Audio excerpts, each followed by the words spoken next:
Picture this: swiping through profiles on a dating app, hoping to find that special someone. You get into a conversation, and you really like them, but there's something unsettling. It feels robotic, unnatural. Now, what if you discovered that the person on the other side of the screen wasn't a person at all, but a chatbot? Over the course of a year, 23-year-old Alexander Zhadan in Moscow says he engaged in conversations with over 5,000 women on the dating app Tinder, all facilitated by the AI chatbot known as ChatGPT.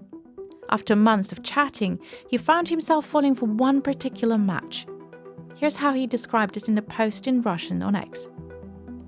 I have proposed to a girl with whom ChatGPT had been communicating for me for a year. To do this, the neural network communicated with 5,239 other girls whom it eliminated as unnecessary and left only one. I'll share how I made such a system, what problems there were, and what happened with the other girls. This is the first post in a long thread that went viral when Alexander posted it in January this year. Complete with screenshots and screen recordings, his thread appeared to provide an in-depth look at his methodology, offering insights into his unconventional quest for love. But his story raised some questions. Do his claims stack up? I'm Olga Robinson with BBC Trending, and this is the story of a man who says he proposed to his Tinder match with a little help from AI. But this isn't just a story about love. It's a story about the evolving role of technology in our lives. When I first heard about Alexander's story, I had many questions, and some comments on his thread expressed skepticism about his methodology. After Russia launched its full-scale invasion of Ukraine, Tinder, like many Western companies, had taken steps to leave Russia and eventually left in June 2023. So perhaps the most pressing question on my mind was it even possible for him to do this? We asked Alexander for an interview to probe his claims. My name is Alexander. I'm 23 years old. Alexander spoke to me on Zoom from Moscow. He told me that his Tinder chatbot project started after his previous 2-year relationship ended and he started dating again. It's hard.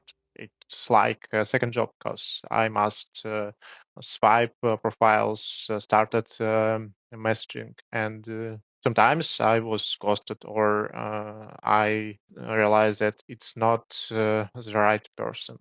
Alexander thought it would be a good idea to try and use AI to simplify the dating process. He says he started building the first prototype using GPT-3, the AI engine behind ChatGPT, with a friend in summer 2022. But it had teething issues. It was so robotic and dialogues stopped so fast. It needed some refining.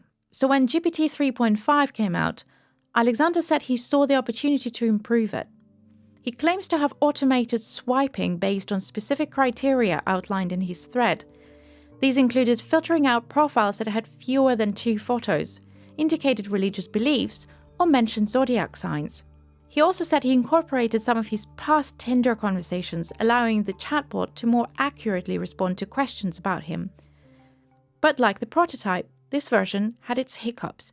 I had one situation when GPT accept invitation to go to museum, and I didn't know about it. And this woman waited for me about hours and a half, but I didn't know about it. And GPT answered that yes, I'm running or something like that, but I didn't know about it.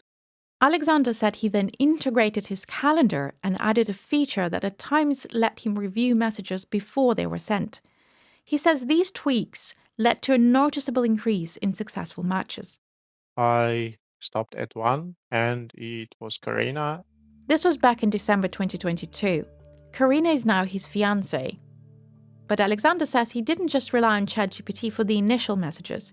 He continued using the chatbot to communicate with Karina until June 2023, so that's 6 months from when they started dating.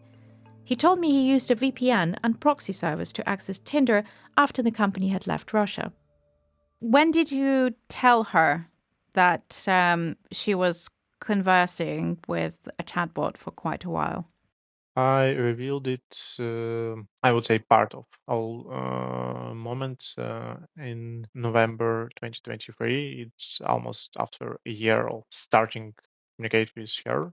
The reason why he said he only revealed it to her partly is because while he stopped using the chatbot to message her in June, he continued to rely on it for advice and only told her the full story in January this year. It seems ChatGPT took its new advisor role very seriously.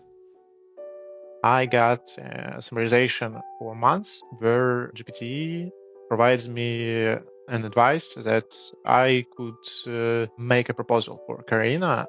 He went ahead and proposed, and she said yes.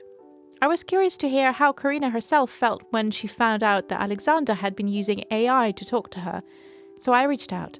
I was shocked, but after also a lot of questions about this scheme, about how ChatGPT works in this scheme and about his datings, I understand that it also are very useful things. So yes, I understand that it is like a tool which he used, and I understand that it is a really good product and project for him, which helped him to find me.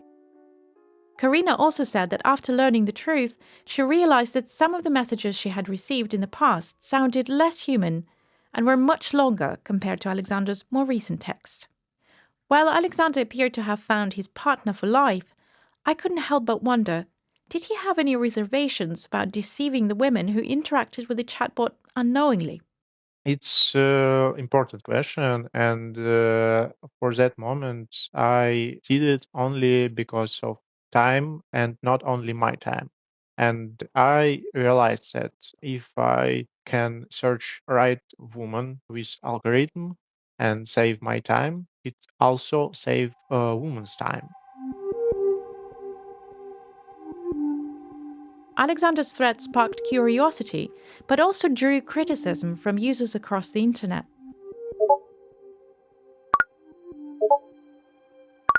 I had a lot of questions.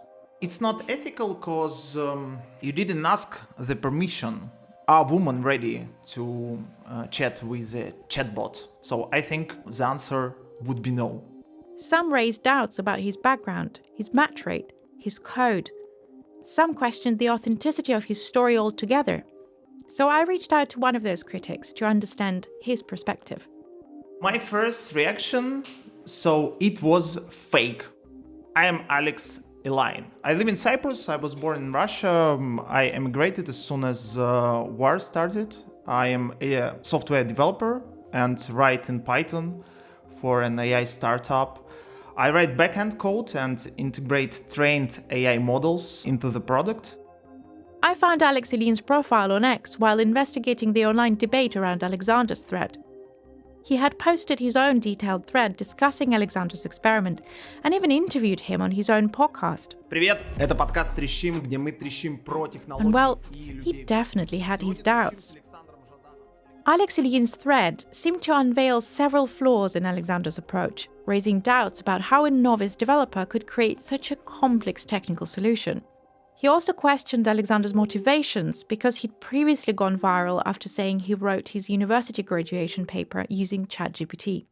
I asked him, so for example, about how he stored data, and he don't know how to do it. It's pretty tricky service, he described, and to write it, I think you need to spend 3 months of 2 senior professionals, AI engineer and backend engineer, to write this solution.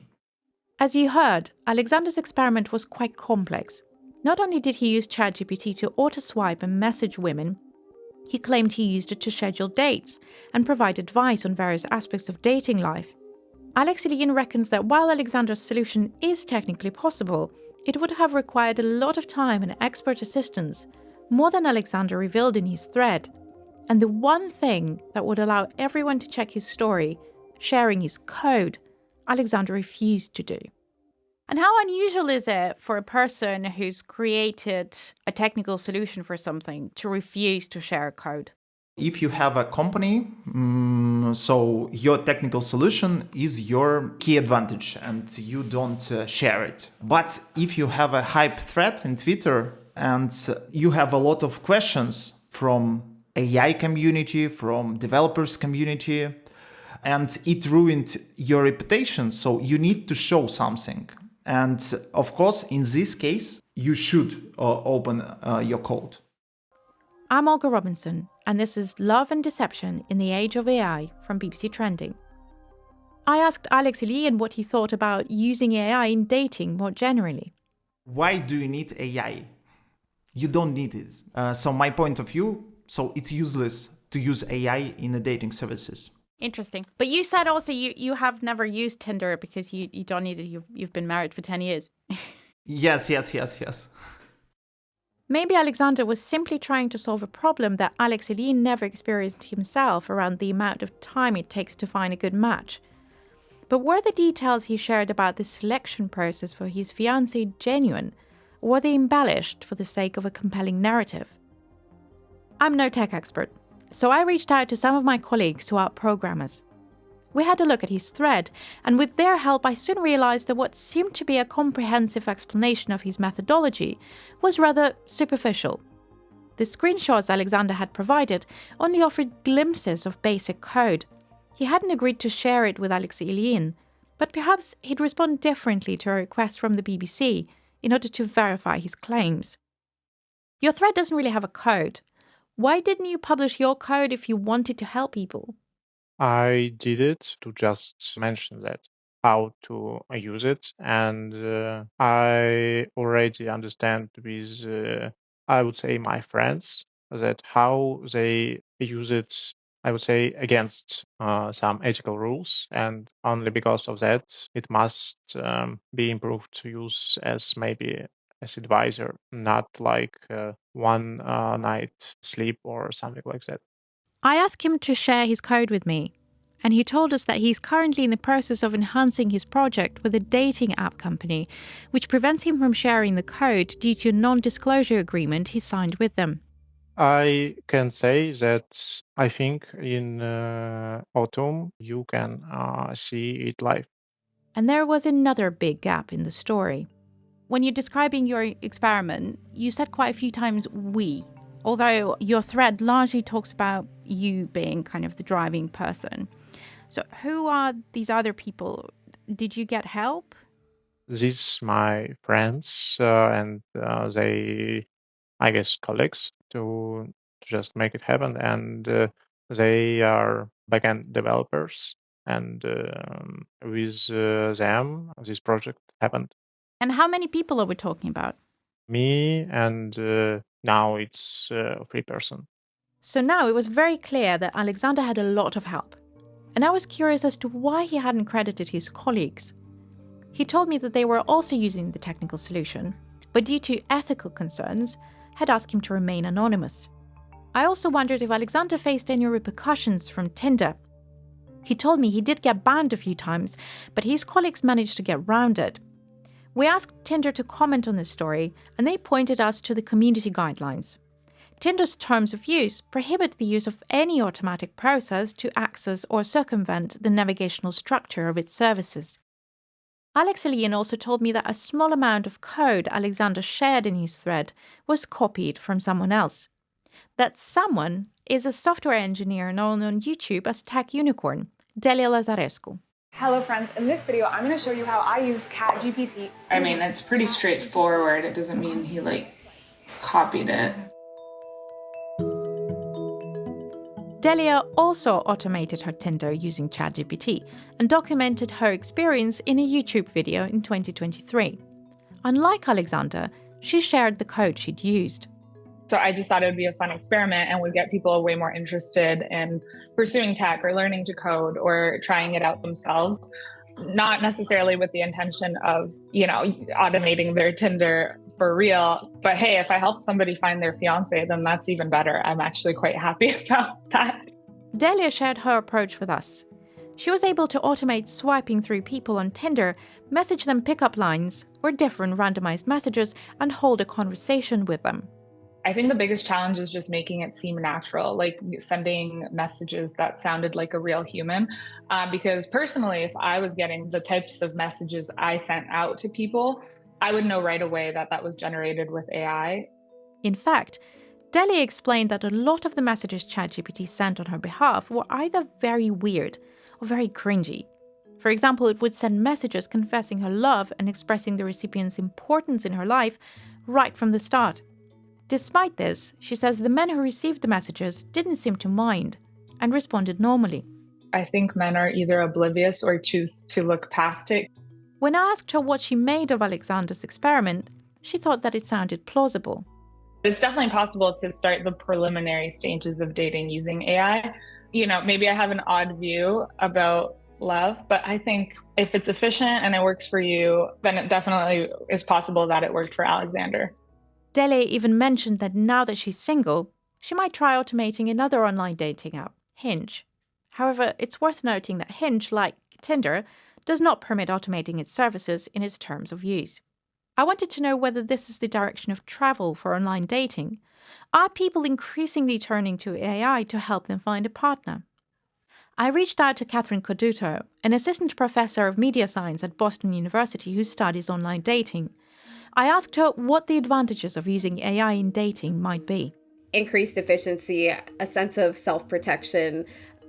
I think for a lot of people too, it's just that novelty. That's part of why dating apps took off in the first place, was like, oh, this is kind of different. What are the disadvantages of dating in this way? I think there's a real breaking point if you're relying on AI and you do plan to meet someone in person. Because if the AI is doing all of the communicating for you, if it's writing all of your messages, kind of taking on you in the technology, when someone goes to meet in person, that aid is no longer going to be there. And I think that's where some of the ethical questions come in as well, because I think for a lot of people, talking exclusively to an AI version of someone is going to feel like it really is a form of deception. Catherine even compared relying on AI to catfishing and highlighted how it's shifting communication patterns. I think we're going to see a lot more people who are trying to figure out if someone they're talking to is using AI. That's something that I've already started to notice, this sense that, oh, this message feels like it was written by ChatGPT, or this profile feels like it was written by an aide. Catherine believes that it's still possible to form meaningful relationships using AI. I like to think, dating apps themselves, AI, in a lot of ways, they're not that different from friends who introduce you to someone. Looking ahead, Catherine noted that AI is undoubtedly a significant and growing trend in the dating landscape, but raised concerns about the gender and cultural biases embedded in this technology. She also highlighted a mix of startups like Volar aiming to integrate AI in a forward-thinking manner, and established dating apps like Tinder, Bumble, and Hinge also exploring AI incorporation. I think the startups that are trying to kind of lead with AI will be really interesting, because I think there you'll see whether people are really open to having it fully integrated into the experience or not. While we can't independently verify Alexander's claims without him sharing more with us about how he did it, it is clear from my conversation with Catherine that AI is becoming increasingly intertwined with the search for love online. We are planning our wedding on the 3rd of August.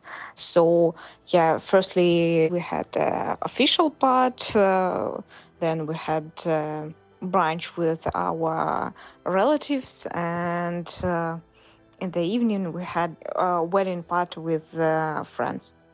As Alexander and Karina prepare their upcoming wedding, we're left to ponder, what will the future of digital romance look like? And what implications will it have for our relationships? That's it from BBC Trending this week. This episode was presented by me, Olga Robinson, and the producer was Marta Pauzilli. It was mixed by Gareth Jones, and the editor was Flora Carmichael. If you want to get in touch, then you can do so by emailing me at olga.robinson@bbc.co.uk. We'll be back with another episode soon.